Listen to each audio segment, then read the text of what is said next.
In a life full of friction, people often assume they're tired because they've done too much.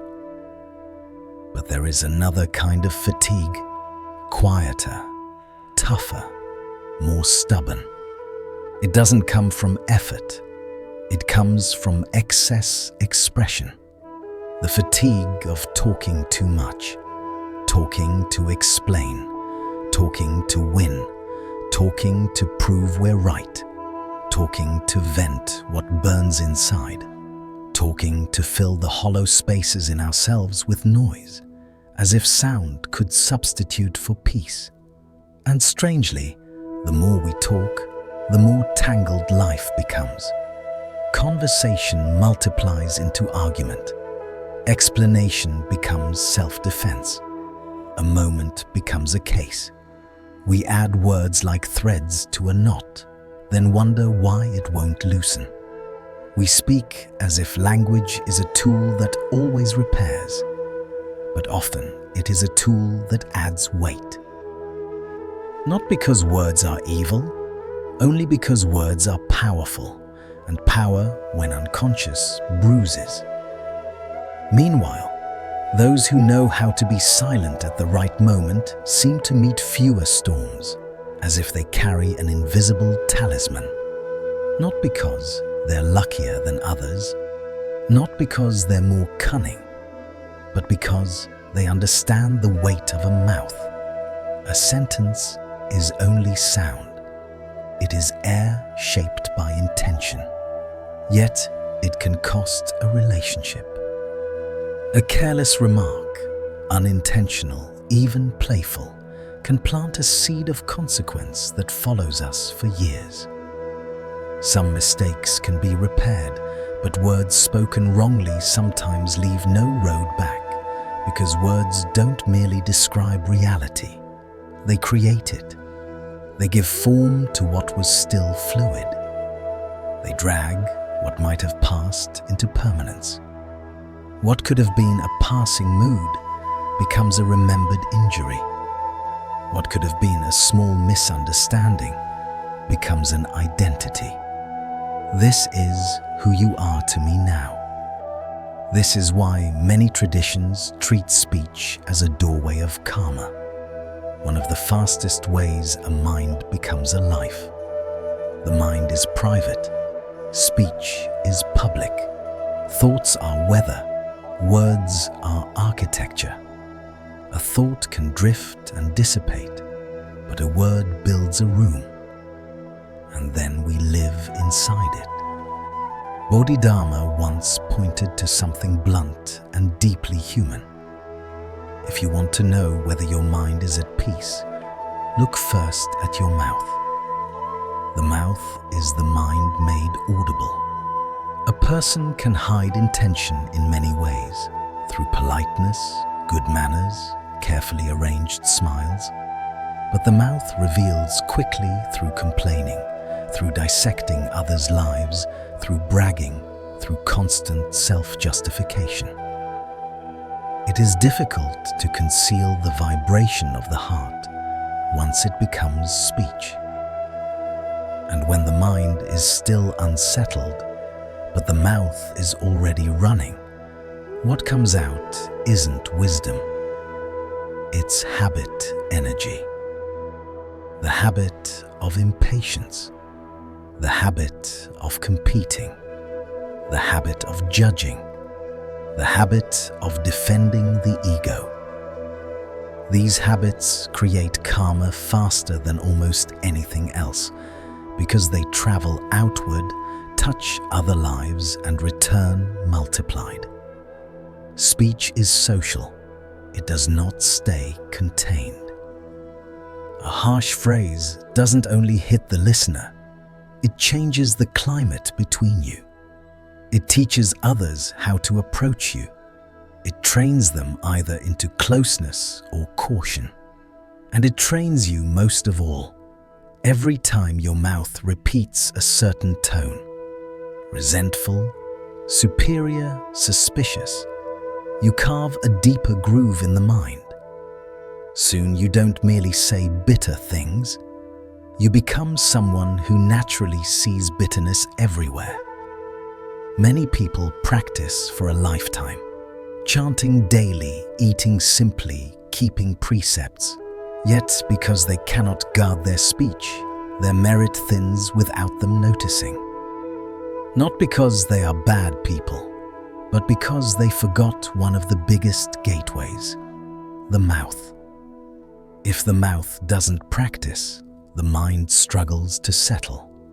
If the mouth speaks too much, karma multiplies.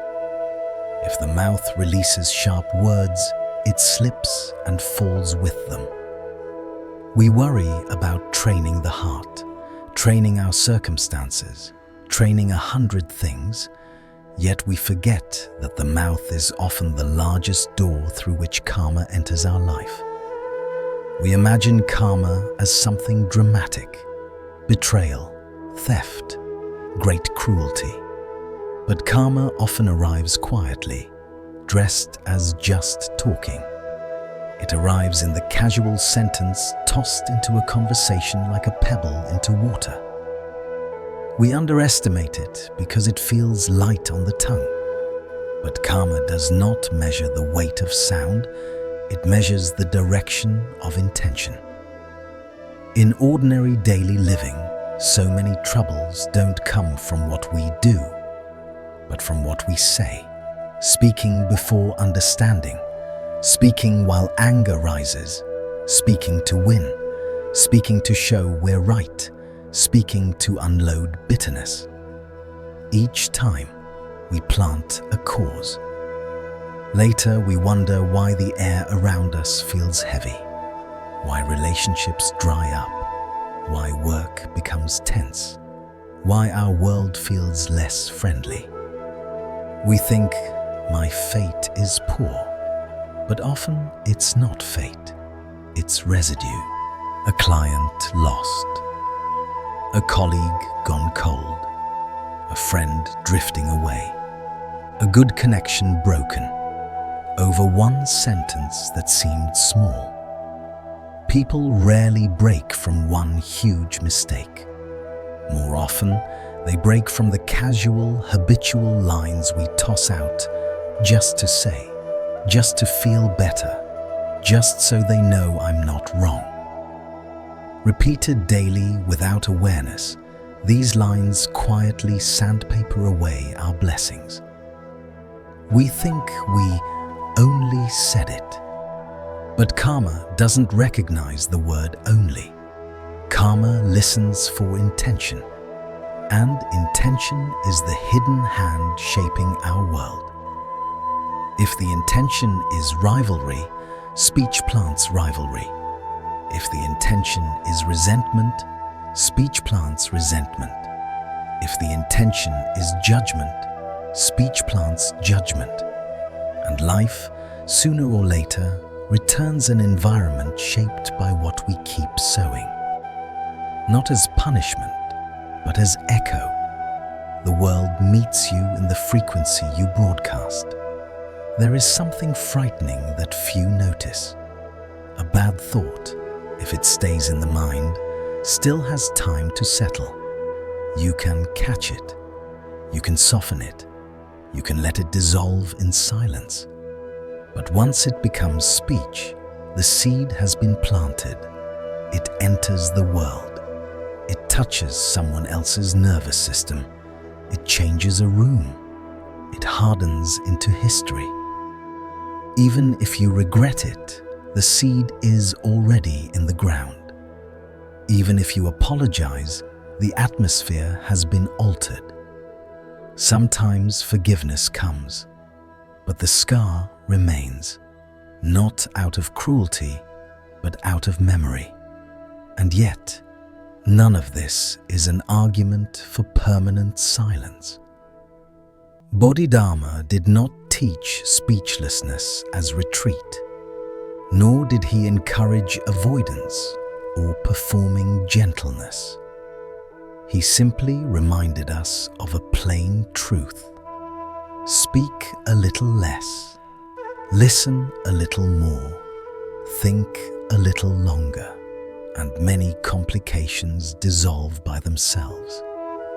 Not because life suddenly has no problems, but because we stop pouring oil on the fire.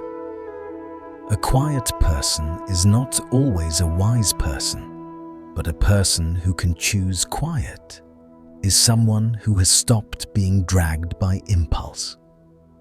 That choice is a form of inner sovereignty. It means your emotions no longer borrow your mouth to burn villages. It means you can hold heat without exporting it. And that ability is rare enough to look like grace. The mouth reveals the mind. Speech is not only communication, it is the mind made audible. Often we talk not because the words are needed, but because we can't tolerate silence. Silence forces us to face what is still unresolved inside: unease, insecurity, ego wounds, the fear of losing, the ache of not being seen. To avoid that emptiness, we fill it with sound. But when the mind isn't settled and the mouth opens, speech easily carries rivalry, bitterness, and defense, even if the words are reasonable. Sometimes people speak truth, yet it still becomes karma because it carries an unpeaceful energy. The listener may not argue, but they feel the sharpness, the coldness, the faint violence of needing to be right. What remains isn't the content of what you said, but the feeling you left behind. This is a subtle law of human hearts. People may forget your sentences, but they remember how safe or unsafe they felt in your presence. Words are not only information, they are touch. They either soothe or scratch. They either open a door or quietly close it. That is why deep wisdom doesn't need to perform. The deeper a person understands, the fewer words they need. Not because they have nothing to say, but because they know. Not everything true needs to be spoken. Not to everyone, not at every moment. Truth without timing becomes a stone thrown into someone else's water. Truth without compassion becomes an ego dressed as virtue. Some kinds of speech don't look evil at all, yet they quietly thin blessings. They do it the way a slow leak empties a vessel, not dramatically, but steadily, until one day you notice you're dry. Gossip and harmless. Commentary, talking about other people's lives, to pass time, to share, to warn. Often it is really the pleasure of judging, the thrill of knowing. Even without harsh insults, the habit plants anxiety, distrust, and distance. People may not oppose you, but they stop entrusting you. They learn without saying it aloud. If you speak about others like this, you will eventually speak about me. And there is another karmic cost. When you train your tongue to roam through others' flaws, your mind begins to roam through your own life the same way. Picking, critiquing, tightening. You may win the game of commentary, but you lose the ability to rest. Speaking out of speculation. Not cursing anyone, just saying, they must mean this. Surely they look down on you. I bet they had bad intentions. This is a subtle, heavy karma, pretending to know another person's mind. It spreads suspicion into the listener, wrongs the one being discussed, and trains your own heart to see the world through a lens of distrust. Speculation is rarely neutral. It feels like analysis, but it often functions like poison. It infects the space between people with imagined motives. A relationship can survive a mistake more easily than it can survive a story you keep telling yourself. Speaking harshly to yourself. Your mouth doesn't only speak to others, it speaks inwardly every day. Many people avoid harming others with words, but repeatedly harm themselves. I'm useless, my life is hopeless, I always fail. No one hears it, no one argues back, and that's why it sinks deepest. Over time, the mind believes what it hears daily, and courage shrinks without you realizing why. This is also karma, speech that becomes atmosphere. If your inner voice is a courtroom, you will live as if you are always on trial. Unfiltered speech with loved ones. We choose words carefully outside, but speak freely at home. And because intimacy lowers our guard, family receives our sharpest edges. A comparison, a habitual complaint, a joke that stings. These can become a child's inner voice for decades. Training the mouth is hardest with those closest, because the ego feels safest there. Love does not make words harmless. Often love makes words more potent because the heart is open there. A stranger's insult bounces. A loved one's casual cruelty sinks. Words that masquerade as love but carry control, not threats, not insults, just lines that press guilt. After all I've sacrificed, I've endured so much for you. These may be true, but when used to bind someone's choices, they become a soft form of manipulation. Speech that leaves you relieved, but leaves the other person heavy, is not truly wholesome. There is a difference between sharing pain and using pain as leverage. The first is intimacy. The second is a chain. The mouth that grows loud in success. Many can endure quietly when life is hard, but when they rise a little, the mouth becomes restless. Subtle boasting, comparisons. Back then, I was like this. Now, I'm different. Blessings, as the saying goes, prefer quiet and dislike noise. The more you announce, the more you risk spilling. There is also a spiritual irony when we speak loudly about success. We often reveal insecurity, the fear that if we don't declare it, it won't be real. Quiet confidence doesn't need witnesses. Silence as strength, not suppression. A common misunderstanding is that silence is repression. But there is a vast difference between swallowing resentment and choosing silence in awareness. Suppression is fear and bitterness stuffed down. Mindful silence is strength conserved, seeing emotion rise without letting it borrow your mouth to create damage.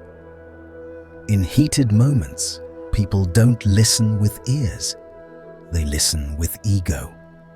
Then even the right words become salt in a wound. Many misunderstandings dissolve if left alone, but grow if dissected too early. Sometimes silence is not surrender. It is refusing to create bigger karma from a smaller problem. Another subtle point. Not every truth needs to be spoken immediately. Being straightforward can easily become a blade if it lacks awareness. A knife does not hate, yet it still cuts. Words can be the same, true, but injuring, therefore still karmic. So the practice isn't lying, it isn't shrinking, it isn't becoming harmless by becoming absent. The practice is learning timing, tone and intention, so speech becomes medicine instead of poison. And perhaps this is the real training. Not whether you speak, but whether you can hold yourself before you do. Whether your mouth is a servant of wisdom or an instrument of impulse. Bodhidharma's teaching here is almost painfully practical. Before you speak, pause for a single beat, just one, and ask yourself 3 questions. Is this necessary? Will this wound anyone? Is there any real benefit in saying it?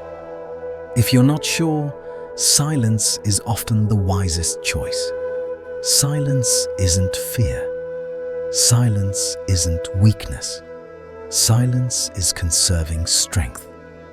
Words are a kind of life force that leaves the heart through the mouth. Speak too much and your energy scatters. Your mind grows noisier. The one who guards the mouth is guarding blessings, guarding karma, guarding a way back for themselves. Because once words leave, returning becomes harder than we imagine. And it is not only about avoiding harm, it is also about protecting what is subtle in you. Excess speech leaks your attention. It dilutes your presence.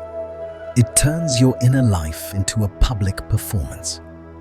Sometimes the most sacred parts of us require quiet to ripen. Some situations pass on their own if we don't feed them. Spoken aloud, they grow. The wise let small things dissolve instead of raising them into major conflicts with a few unnecessary lines. That is a quiet form of intelligence, unshowy, but deep enough to keep a person steady amid turbulence. If you want something concrete, something you can actually do, try this for 3 days. Each day, hold back 3 sentences you were about to say, but didn't need to. Not important boundaries, not necessary clarity, not honest communication that prevents harm. Only the extra lines meant to win, to vent, to judge, to prove, to unload. The sentences that do not carry care, only heat. Before speaking, pause 1 beat and ask, is it necessary? Will it harm? Is it beneficial? You don't need to become cold. You don't need to disappear. You're not training yourself to be mute. You're training yourself to be free from unconscious reactions that have hurt you for years. Over time, you may notice something almost strange. When the mouth quiets, the mind begins to hear itself. When the mind can hear itself, it settles. And when the mind settles, life becomes less stormy. Not because storms vanish, but because you stop summoning them with your own tongue. Most people think of speech as freedom. I should be able to say what I feel. But there is another kind of freedom, older, calmer, more dignified. The freedom not to obey every feeling. The freedom to let anger pass without giving it a microphone. The freedom to let ego itch without scratching it in public. The freedom to let silence do its ancient work. Guarding the mouth is not moral perfection. It is not being endlessly gentle. It is simply understanding cause and effect at the most intimate level. Every sentence is a small turning of the wheel. Every phrase either tightens a knot or loosens it. Every tone either plants trust or plants caution. If you're going through a season of exhaustion, misunderstandings, clashes, frayed nerves, You may not need to change your whole life at once. You might begin with the nearest place, your mouth. One fewer sentence that didn't need to be said. One pause when you feel heat rising. Not retelling an old grievance that makes you heavy again. Not releasing a judgment that will later return to you as consequence. Do just that, and you may find the mind settling naturally. When the mind settles, the road grows less jagged. Not because the world is kinder, but because you stop stirring it. If you remember only one line from all of this, let it be this. When you're not sure whether your words will make you and others lighter, silence is the safest compassion.